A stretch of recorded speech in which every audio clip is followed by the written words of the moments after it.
Hello et bienvenue dans État d'âme, un podcast où l'on parle d'entrepreneuriat comme on le vit vraiment, avec authenticité, conscience et alignement. Je suis Éléonore, consultante en marketing et en communication digitale, coach et formatrice, et ici je partage mes coulisses, mes transitions, mes prises de conscience et tout ce que signifie entreprendre en restant profondément soi. État d'âme, c'est un espace simple, sincère, vrai, pour donner du sens à ce qu'on crée. On y explore un entrepreneuriat plus humain, alignement, intuition, équilibre, éthique et la vraie vie derrière nos business. Parfois en solo, parfois avec des femmes inspirantes, je t'emmène au cœur d'un entrepreneuriat aligné où l'on avance avec plus de vérité, plus de conscience et de douceur. Hello, je suis ravie de vous retrouver pour un nouvel épisode et aujourd'hui j'avais envie de vous parler d'un sujet fondamental et pourtant qui est, je trouve, encore trop sous-estimé dans l'entrepreneuriat, c'est le self-care. Pas le self-care parfait, lisse, idéalisé, je parle ici d'un self-care réel, concret, stratégique au service de votre santé et de votre business évidemment. Celui qui permet de tenir dans la durée, de prendre des meilleures décisions et d'être une entrepreneur plus alignée, plus stable, plus sereine. Parce qu'en fait, on peut avoir la meilleure stratégie au monde, si l'énergie derrière, elle ne suit pas, en fait, notre business ne va pas suivre non plus. Et c'est pour ça d'ailleurs que dans mes accompagnements en stratégie de communication, je prends toujours en compte le bien-être, la santé et le rythme de la personne que je vais accompagner. Parce que pour moi, un entrepreneur épuisé, il ne va pas pouvoir faire grandir son business sur la durée. Et moi, mon objectif, c'est que tous les entrepreneurs que j'accompagne réussissent à développer leur entreprise sur la durée avec une stratégie et une communication qui leur ressemble et qui va en fait tenir compte en même temps de leurs ressources, de leurs besoins, etc., de leurs objectifs, tout en mettant en avant la valeur qu'ils vont pouvoir apporter à leurs clients. Alors c'est parti, la première chose que j'ai apprise et qui a profondément transformé ma manière d'entreprendre, c'est que mon bien-être passe avant mes rendez-vous clients. Je sais que ça peut choquer, surtout quand on a été conditionné à faire passer le travail avant tout, mais en fait la réalité pour moi elle est simple, c'est que si je suis fatiguée, stressée ou vidée, en fait je suis ni une bonne entrepreneur, ni une bonne mère, ni une bonne partenaire, ni une bonne humaine. Du coup aujourd'hui, je vais d'abord planifier les temps pour moi, mes routines bien-être, les moments off non négociables pour que je sois en forme et que je sois la meilleure entrepreneuse pour accompagner mes clients avec le meilleur accompagnement. Et une fois que j'ai posé tout ça, ensuite seulement, je vais aller mettre mes rendez-vous professionnels. Sauf urgence, évidemment. Et pour moi, c'est pas de l'égoïsme, c'est de la responsabilité. C'est-à-dire qu'on est responsable de notre bien-être, de notre énergie, et on est responsable de mettre en œuvre le maximum d'actions pour faire en sorte que cette énergie et ce bien-être puissent se répercuter positivement sur notre business. Et du coup, c'est vraiment cette logique que j'applique avec mes clients. On ne va pas construire une stratégie contre cette personne, on va vraiment la construire avec elle. Le deuxième point qui est un non négociable pour moi, c'est de bouger chaque jour, même un petit peu. Pour ma part, je vais faire environ 20 minutes de pilates ou de yoga tous les jours. Pas pour la performance, pas pour avoir un corps parfait, etc. Mais vraiment pour aller relancer mon énergie, faire circuler les émotions, calmer mon mental, revenir dans mon corps. Parce que bouger, je trouve que c'est une vraie prévention contre l'anxiété, contre les tensions et contre la fatigue chronique. Honnêtement, il vaut mieux 20 minutes par jour que 2 heures une fois par semaine. Enfin, c'est ce que je trouve. Et je trouve qu'au final, c'est pas compliqué de trouver 20 minutes dans sa journée pour se faire du bien. Il faut juste savoir quand est-ce qu'on peut réussir à mettre ces 20 minutes-là. Mais sur 24 heures, je pense que tout le monde peut prendre 20 minutes pour bouger un petit peu. J'ai aussi mis en place un tapis en dessous de mon bureau, c'est-à-dire que j'ai un bureau qui monte et qui descend et j'ai un petit tapis de marche en dessous. Et ça me permet de travailler tout en faisant mes 10 000 pas par jour. 10 000 pas, c'est vraiment le chiffre un petit peu qu'on a vu partout, etc. Parce que c'est apparemment le nombre de pas qu'il faudrait pour se sentir bien. Donc on va dire que c'est un peu l'objectif que je me fixe. Des fois je fais plus, des fois je fais moins. C'est pas très grave. Mais 10 000, ça me permet d'avoir un ordre d'idée sur, on va dire, la moyenne qui est bien à mon sens. Donc à vous de réfléchir un petit peu à quels sont les façons de bouger que vous pouvez mettre en place facilement dans votre quotidien. À quel moment de la journée c'est le mieux de les placer? Ça peut être une marche en fin de journée, ça peut être une séance de sport le soir. Enfin voilà, à vous de décider quand est-ce que vous arrivez le mieux à placer vos différents moments. Mais bougez tous les jours, ça c'est vraiment pour moi un indispensable. Si vous voulez que votre business cartonne, se développe, etc., prenez d'abord soin de vous. Dans mes accompagnements, je vois très souvent des entrepreneurs qui veulent optimiser leur business alors que finalement leur corps, il a juste besoin de mouvement. Donc ça, c'est une des premières étapes pour se sentir bien dans sa tête, dans son corps et du coup être un meilleur entrepreneur derrière, c'est bouger un petit peu tous les jours de la façon que vous voulez. Il n'y a pas besoin de faire un sport extrême ou de faire quelque chose de très compliqué. Si vous arrivez à juste marcher tous les jours, eh ben c'est déjà très bien, mais bougez tous les jours. Ça vraiment, vous allez vous rendre compte à quel point vous vous sentez mieux quand vous bougez, à quel point l'énergie elle est relancée et à quel point vous êtes un meilleur entrepreneur quand vous êtes bien dans votre corps. Ensuite, un autre point vraiment important pour moi aussi, c'est l'alimentation. Franchement, c'est quelque chose qui peut paraître très basique comme ça, mais en fait, l'alimentation, ça a un impact vraiment énorme sur notre énergie, sur notre concentration, sur notre clarté mentale, mais aussi sur notre gestion du stress.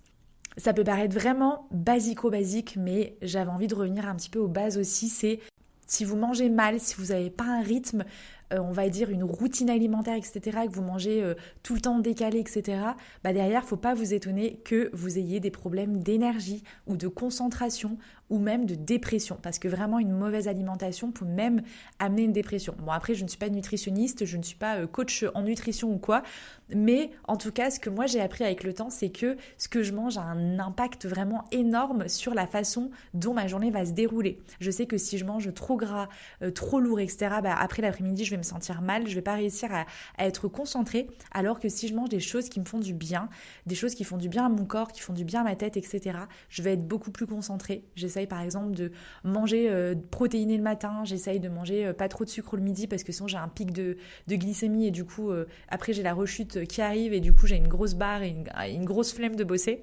Donc après à vous d'analyser un petit peu votre corps, votre façon de réagir, etc. Mais la première étape, c'est vraiment pour moi d'aller s'observer quand on mange quelque chose, de se dire ok, à quel moment en fait je me sens bien, à quel moment je me sens moins bien, qu'est-ce qui fait du bien à mon corps, qu'est-ce qui me fait pas du bien au mental, quand je mange tel ou tel aliment, qu'est-ce que ça apporte dans ma concentration, dans ma motivation, dans mon énergie, etc. Observez-vous et puis tirez après des enseignements de ce qui fonctionne ou pas pour vous, parce que on est tous différents. On va pas tous manger la même chose, on va pas tous réagir de la même façon aux mêmes aliments. Si on est une femme, nos envies, nos besoins, etc. vont changer selon nos cycles. Si on a des problèmes particuliers, forcément on n'aura pas les mêmes besoins non plus.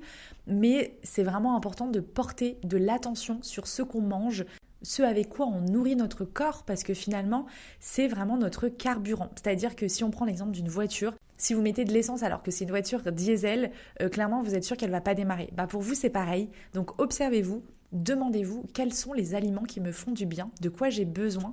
Ça peut être intéressant de se faire accompagner au début quand on ne maîtrise pas trop ces sujets-là. Pour le coup, je trouve que c'est des choses, on nous bassine avec manger 5 fruits et légumes par jour, etc. Mais je trouve qu'on ne nous explique pas assez comment bien manger, justement. Quels sont les bons aliments, les moins bons aliments pour nous, parce qu'en fait, on est tous différents. On entend tout et son contraire sur les réseaux sociaux. Je trouve que c'est hyper compliqué de savoir comment bien manger. Donc, à mon sens, il faut vraiment se faire accompagner au début pour justement savoir un petit peu ce qui va nous faire du bien ou pas. Et du coup, par exemple, des choses toutes simples que je fais, c'est que du coup, j'essaye de m'écouter un petit peu, de me demander, ok, de quoi j'ai envie, de quoi j'ai besoin aujourd'hui. Je vais éviter, comme je vous disais, le sucre le midi pour éviter le pic de glycémie et la fatigue l'après-midi. Je vais manger protéiné le matin parce que je me rends compte que ça me donne beaucoup plus d'énergie, que j'arrive à être beaucoup plus concentrée et que j'ai vraiment beaucoup moins faim le midi quand je mange des protéines le matin. Et surtout, j'adapte mon alimentation aussi pendant mes périodes, mes cycles, etc. parce que je sais que c'est des moments où je suis plus fatiguée, donc je vais avoir tendance à avoir envie de plus de sucre, de choses un peu plus riches, etc. Et du coup, dans ces moments-là, je m'écoute aussi. Parce que vraiment, mieux connaître son corps, c'est arrêter de se battre contre lui. Et c'est aussi arrêter de se juger quand l'énergie n'est pas la même tous les jours, parce qu'en fait, ça va dépendre de tout ça aussi. Donc vraiment, creuser le sujet, mais pour moi, c'est un point ultra important quand on parle d'énergie, de santé mentale. Ça passe aussi par l'alimentation. L'autre point que j'ai réalisé aussi, c'est qu'on n'est pas tous productifs au même moment et que c'est normal. Il y a certaines personnes qui sont très efficaces le matin et d'autres qui sont très efficaces en fin de journée. Perso, moi, j'essaye d'écouter mon flow, j'essaye de faire des tâches stratégiques quand mon énergie elle est haute, j'essaye de faire des tâches créatives quand j'ai de l'inspiration et je fais des tâches administratives quand mon cerveau il est plus lent, quand j'ai un petit peu la flemme, que je me sens pas créative, que je me sens pas motivée. Eh bien, je vais faire les tâches un peu plus chronophages qui me demandent moins de capacité de concentration, qui me demandent moins de créativité, etc.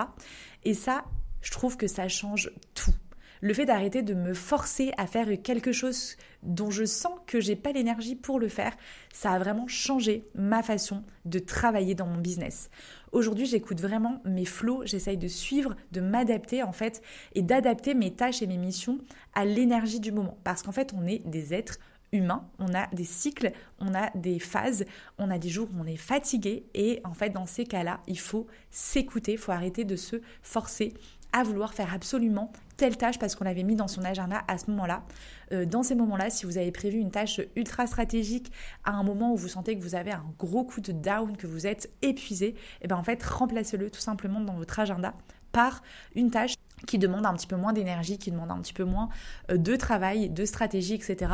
pour justement capitaliser sur l'énergie du moment et profiter des moments créatifs pour aller justement créer du contenu en avance pour les moments où vous allez être justement beaucoup plus fatigué. Ça, c'est vraiment quelque chose que j'intègre dans mes accompagnements avec mes clients. Je leur explique qu'il faut suivre leur flow. Par exemple, quand j'accompagne mes clients dans leur stratégie de communication et qu'on aborde le point organisation, process de travail, etc., je leur dis exactement ça, c'est-à-dire profitez des moments où vous êtes ultra productif, ultra créatif, ultra inspiré, et bien créez votre contenu pour le mois.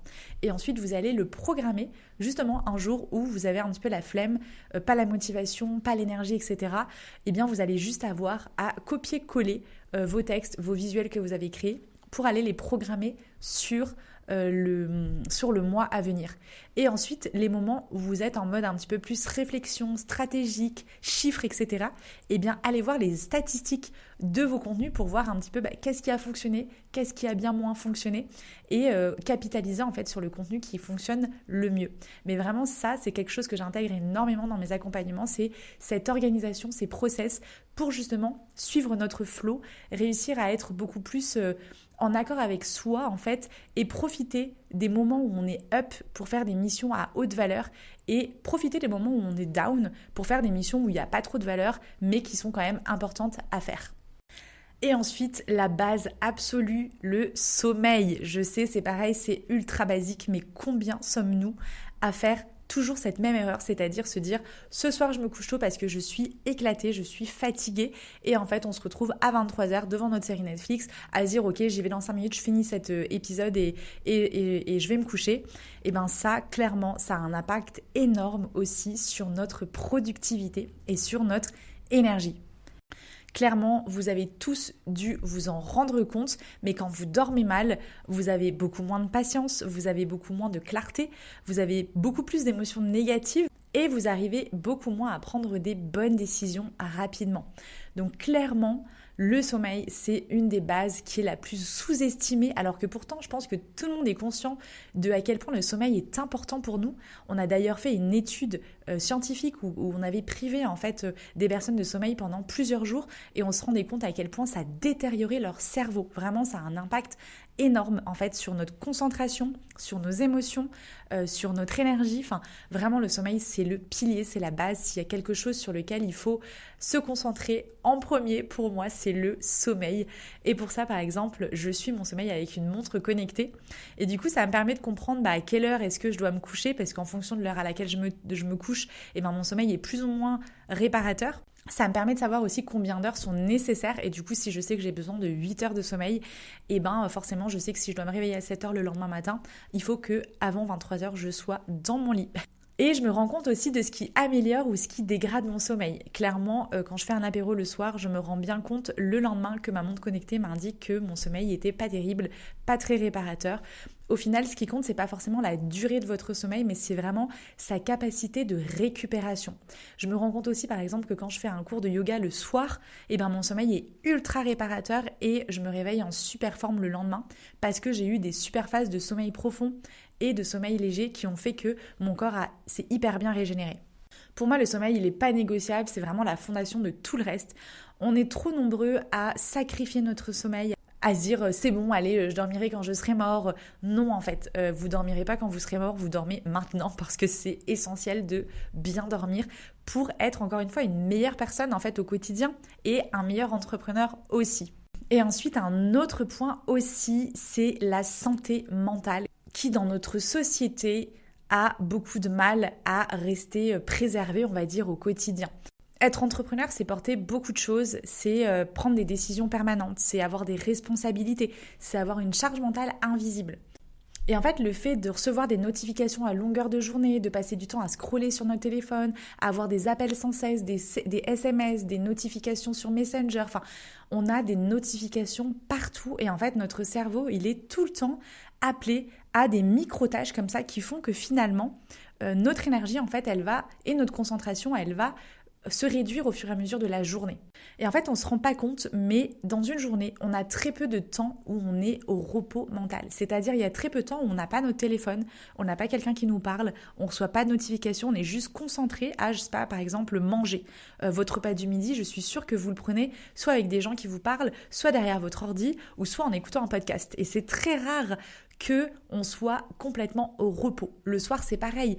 On va regarder une série, on va lire un livre, on va regarder un film, on va être sollicité encore une fois. Et il y a très peu de moments dans notre journée où on se pose pour ne rien faire, ne penser à rien, juste poser son cerveau.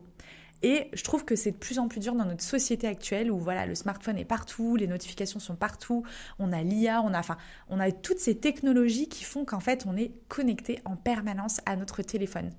Et ça, du coup, ça a un impact énorme sur notre santé mentale. Alors évidemment, on ne peut pas tout révolutionner, mais peut-être que des petites actions simples comme réduire les notifications, créer des moments où on n'a pas de sollicitation et s'autoriser à ne rien faire sans culpabilité, ça peut déjà énormément nous aider à préserver notre santé mentale et du coup à nous aider à nous reposer mentalement aussi.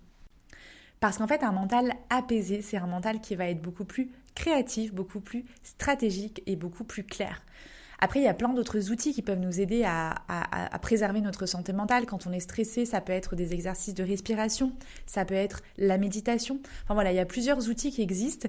À vous après de trouver un petit peu les outils qui vont vous correspondre le plus. Mais ce qui est important, c'est de garder en tête que votre santé mentale, elle doit être prioritaire dans votre vie et que ça aussi, ça a un impact énorme sur l'entrepreneur ou l'entrepreneuse que vous êtes. En fait, ce qu'il faut comprendre, c'est qu'on doit nourrir toutes nos facettes. On n'est pas que entrepreneur, on est aussi parent, on est aussi femme ou homme, on est compagne, on est ami. Voilà, on a toutes ces facettes-là. Et en fait, s'il y a une de ces facettes qui est négligée, l'équilibre global, en fait, il va en pâtir. Du coup, perso, j'essaye de nourrir chacune de mes facettes et je vais m'offrir, par exemple, toutes les semaines, un moment self-care pour moi. Coiffeur, ongles, soins, etc. Je vais m'offrir un massage par mois parce que je sais que ça me fait beaucoup de bien et surtout du temps de qualité avec mes proches. C'est-à-dire que mon business a une part très importante dans ma vie parce que je suis passionnée par ce que je fais, parce que j'adore accompagner mes clients, parce que vraiment j'ai une âme d'entrepreneur. Donc en fait, voilà, j'adore entreprendre, j'adore créer des choses, j'adore être avec les gens, etc. Mais je sais que si je ne nourris pas mes autres facettes, celles de maman, celles de femme, celles d'amie, et ben en fait, mon bien-être global, il va être déséquilibré et je sais que du coup, ça va aussi avoir un impact sur mon business et sur ma facette entrepreneuse. Et c'est pour ça que je vous invite à vraiment voir votre personne comme un diamant avec plein de facettes différentes et de vous dire que il faut lisser chacune de ces facettes-là pour pouvoir être un diamant qui brille au maximum et qui brille de mille feux. Parce qu'en fait, prendre soin de soi et de toutes ces facettes, ce n'est pas un luxe, c'est une nécessité si encore une fois, on veut durer dans le temps et faire les choses mais avec plaisir, pas subir sa vie mais la kiffer. Et pour moi, voilà, toutes ces choses-là vont avoir vont avoir un énorme impact sur ma façon de voir les choses et de vivre mon quotidien. J'aurais envie de finir sur ce point-là, c'est que le self-care, il n'a pas besoin d'être parfait. Il y a des semaines où tout est fluide, il y a des semaines où tout est chaotique et rien ne fonctionne, et c'est ok en fait. Ce qui compte vraiment, c'est d'essayer le plus souvent d'être régulier, c'est de s'écouter et c'est surtout de faire les choses avec intention, c'est-à-dire toujours se poser, observer et voir un petit peu comment on se sent, qu'est-ce qui nous ferait du bien, se poser la question de comment je me sens là maintenant et qu'est-ce qui me ferait du bien en fait, tout simplement. C'est pas la perfection qui compte, mais c'est vraiment l'écoute de soi et l'intention qu'on va y mettre. Prendre soin de soi, vous l'avez compris, c'est pas ralentir son business, au contraire, c'est lui donner les meilleures conditions pour grandir. Du coup, j'espère qu'avec cet épisode, je vous aurai donné envie de prendre soin de vous, pas de la façon instagrammable, mais vraiment de la façon qui vous correspond, qui vous ressemble. Et moi, je me suis vraiment rendu compte au fil des années que plus je prends soin de moi, et bien plus je suis alignée, plus je suis performante et plus je vais prendre des bonnes décisions pour mon business, mais aussi pour ma vie en général. Et c'est exactement cette approche globale que j'apporte dans mes accompagnements en stratégie de communication. Quand j'accompagne mes clients, j'essaye de les aider à créer un business qui respecte la personne qui porte ce business justement. Un business qui soit au service de notre vie et pas l'inverse. Et ça ne veut pas dire qu'on ne va pas avoir un business qui apporte de la valeur, qui va apporter des choses à nos clients. Au contraire, c'est un business qui en même temps apporte de la valeur à nos clients, apporte de la valeur au monde, mais c'est aussi un business qui nous respecte, qui nous soutient et qui nous fait grandir au quotidien. Et quand on arrive à trouver cet équilibre, franchement, c'est l'idéal et on peut continuer de bosser comme ça pendant des années et franchement, c'est ça qui est trop beau dans la vie. Du coup, j'avais envie de vous laisser avec cette question. Qu'est-ce que vous pourriez mettre en place cette semaine pour prendre un petit peu plus soin de vous?